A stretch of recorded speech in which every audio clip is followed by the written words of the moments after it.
Hello' everyone, good morning, welcome back to my channel. আশা ৰাখিছোঁ সকলোৱে ভালে আছে আৰু ভালে থাকিব। গাইজ, আজি আমি এটা নাহৰ পুলি ৰোপণ কৰিব ওলাইছোঁ।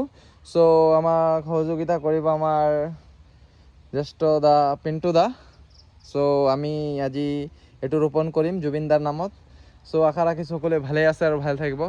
সদায় আপোনালোকে গ্ৰীণ কৰি ৰাখিব প্ৰকৃতিটো, নেচাৰেল ভিউজ এণ্ড সদাবাহাৰ, এভাৰ গ্ৰীণ, গছ গছনিৰে একদম আৱৰি থকা ভৰপূৰ গছ গছনি আছে, চাব পাইছে আপোনালোকে। ইয়াতে আমি এটা আজি কাৰ্যসূচী আৰম্ভ কৰিছোঁ, নাহৰ গছ লগোৱা। তেওঁ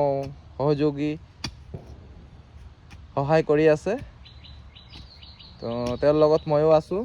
চ' মই জেগাত গৈ আছিলোঁ ওলাই পেলাই। চ' ৰাতিপুৱা গ্লাছ এটা ভাঙি গ'ল, মোক বহুত বেয়া লাগি আছে মনত। চ' একো নাই, চ' এইবিলাক হ'বলগীয়া বস্তু হৈয়ে থাকে নানান ধৰণৰ। চ' তাৰে মাজতে নাহৰ পুলিটো এয়া আমি আজি লগাম ইয়াতে। ৰ'দ পৰা জেগা, মানে জেগাৰ অলপ অভাৱ। চ' গছ গছনি ইয়াত ধেৰ আছে, চাব পাইছে। তো অলপ তাৰে মাজত এটা জেগা ওলাই পেলাই এই গছটো আমি আজি ৰোপণ কৰিম ইয়াতে। চ' আপোনালোকে চেনেলটো like, comment and share and subscribe কৰি দিব। চেনেলটো চাই আপোনালোকে লাইক, কমেণ্ট, শ্বেয়াৰ, ছাবস্ক্ৰাইব নকৰে। এইটো জুবিন দাই বহুত ভাল পাইছিল, আমিও ভাল পাওঁ, আৰু গছ লগাই মই বহুত ভাল পাওঁ।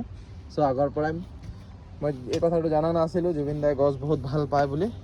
চ' যেতিয়াৰ পৰা জানিলোঁ তেতিয়াৰ পৰা আৰু বেছি লগাবৰ কাৰণে চেষ্টা কৰি আছোঁ।